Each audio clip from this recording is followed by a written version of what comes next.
Avez-vous besoin d'être souple, agile comme un chat pour faire du yoga ou encore même pour devenir professeur de yoga? Eh bien, c'est ce qu'on voit aujourd'hui dans cette vidéo.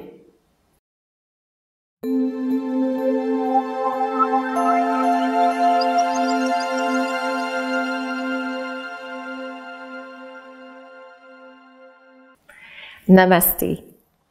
Je suis Maryse Lehoux, fondatrice de Diva Yoga. C'est un grand bonheur aujourd'hui de vous accueillir dans ce défi 365 jours. Donc, à tous les jours, je publie une nouvelle vidéo sur le yoga. Donc, que ce soit la philosophie, les postures de yoga, les cours de yoga, l'anatomie. Bientôt, toute une série sur les chakras, super intéressant. Je réponds à plein de vos questions également, comme comment on inspire, on expire en yoga, qu'est-ce qui est mieux de faire comme respiration, est-ce que j'inspire la bouche ouverte, la bouche fermée, comment je fais pour bien pratiquer avec les épaules bien ouvertes dans certaines postures, comme le chien tête en bas. Je me sens pas bien dans telle posture, comment je peux faire pour me sentir mieux? Quel type de yoga c'est mieux pour pouvoir perdre du poids ou encore pour pouvoir se muscler? On voit toutes ces questions dans le cadre de ce défi 365 jours et toutes les autres questions aussi que vous posez. Donc, vous pouvez poser en dessous les questions que vous voulez. Je sélectionne les questions qui répondent au plus grand nombre et je réponds en vidéo à ces questions. Donc, si vous aimez ce défi 365 jours, cliquez j'aime, les pouces vers le haut. Si vous n'êtes pas encore abonné, abonnez-vous en cliquant sur s'abonner et sur la petite cloche. Donc, pour être sûr de tout recevoir. Aujourd'hui, on regarde, est-ce qu'on a besoin d'être souple pour faire du yoga? Si vous faites déjà du yoga, vous dites, la souplesse n'a rien à voir avec le yoga. Et c'est drôle parce que lorsque j'ai rencontré mon chéri, il pratiquait le yoga depuis quelques mois déjà, peut-être depuis 6 mois, puis il me dit, il dit, moi, j'adore le yoga. Il dit, avant, je suis beaucoup plus souple qu'avant. Avant, j'étais raide comme une barre de fer et maintenant, je suis souple comme un madrier, comme un 2x4.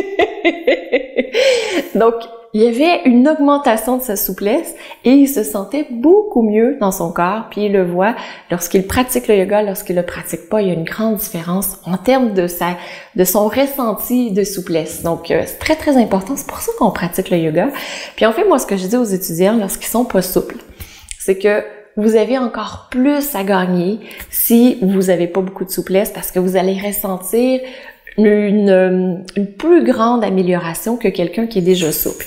Parce que quelqu'un qui est déjà souple n'a pas besoin de travailler sa souplesse, il a besoin de travailler le renforcement, la stabilité. Alors que si vous êtes déjà stable et peu souple, vous avez besoin d'augmenter votre souplesse. Donc, c'est ça l'intérêt. Comme moi, je travaille peu ma souplesse, mais plus le renforcement, parce que c'est ce dont mon corps a besoin, il est déjà souple. Donc, si vous êtes peu souple, vous avez besoin d'améliorer votre souplesse. Comment on le fait? Il y a différents endroits où on a besoin d'améliorer la souplesse, comme par exemple les épaules. On a aussi le dos, les hanches. C'est souvent les endroits qui sont les moins souples. Et j'ai créé plein de séances de yoga, de séances vidéo là-dessus.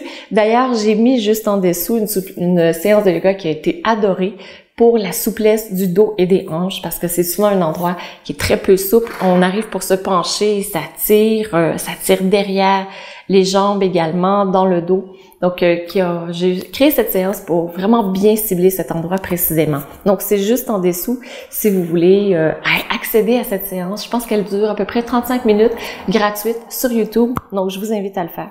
Donc, est-ce qu'on peut faire du yoga quand on n'est pas souple? Tout à fait. En fait, notre corps ne demande que ça.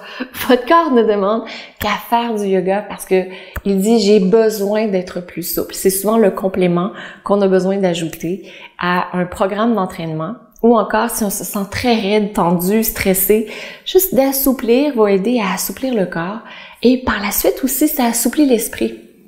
Donc, au lieu de se sentir peut-être rigide, de sentir que les choses ne se passent pas comme on voudrait qu'elles se passent, parce qu'en fait, elles se passent jamais comme on voudrait qu'elles se passent, mais lorsqu'on a plus de souplesse physique, on a aussi plus de souplesse de l'esprit. C'est plus facile de voyager, de vivre à travers la vie qui n'est pas toujours prévue, comme on l'avait prévu, qui est pas toujours droite, mais qui est plutôt en montagne russe. Parce que c'est ça la vie. Je suis certaine que vous aussi, vous avez une vie comme ça où il y a des imprévus qui arrivent. Que ce soit juste que le boulanger a plus de pain, puis c'était 7 sortes de pain qu'on voulait. Mais le fait d'être plus souple d'esprit nous permet de voir les choses d'une façon beaucoup plus détendue, relaxe et zen. Et pour devenir professeur, c'est la même chose. La souplesse n'est pas un critère pour devenir professeur de yoga. En fait, je pense qu'un des plus importants critères pour devenir professeur de yoga, c'est le désir de se transformer soi-même, de vivre une transformation spirituelle et aussi de vouloir accompagner les gens à vivre une transformation spirituelle. Lorsqu'on vit une transformation spirituelle, ça se passe à la fois au niveau du corps physique, du corps énergétique, du corps psychologique, mental, ça se passe au niveau de la conscience, grande conscience qui est ouverte, et au niveau spirituel qui englobe le tout. Donc en fait, la spiritualité, c'est simple, c'est d'agir avec conscience dans notre vie de tous les jours. Et c'est vraiment ce qu'une formation de professeur de yoga va vous aider, va vous accompagner à faire.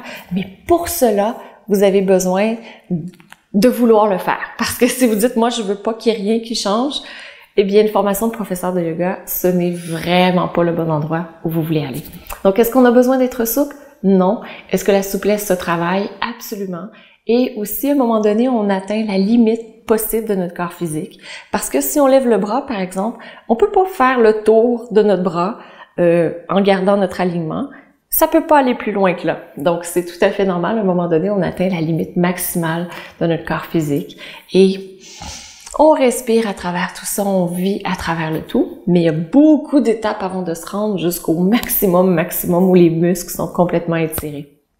Donc, on peut vraiment voyager longtemps et à travers tout ça, on cherche à garder l'équilibre entre la force et la souplesse. Très, très, très important. Donc voilà, j'espère que ça répond à la question, est-ce qu'on a besoin d'être souple pour faire du yoga? La réponse, c'est un gros non! Est-ce qu'on a besoin d'être souple pour devenir professeur? C'est la même réponse. Non! Parce qu'en fait, c'est les mêmes critères. Lorsqu'on choisit pour la souplesse, c'est le même critère lorsqu'on choisit de devenir professeur de yoga. En fait, ce qui est important lorsqu'on devient professeur de yoga, c'est d'apprendre aussi les alignements corporels approprié, donc pour le corps, d'aller soi-même jusqu'à la limite de ce qu'on peut faire et par la suite, il y a certaines versions qu'on va pouvoir accompagner nos élèves, même si eux sont plus souples que nous. Mais en général, moi, ce que j'ai vu, c'est c'est très, très rare qu'on va enseigner à des gens qui sont plus souples que nous. Et il y a beaucoup de gens dans la vie qui ne sont pas souples. Beaucoup. Donc, voilà.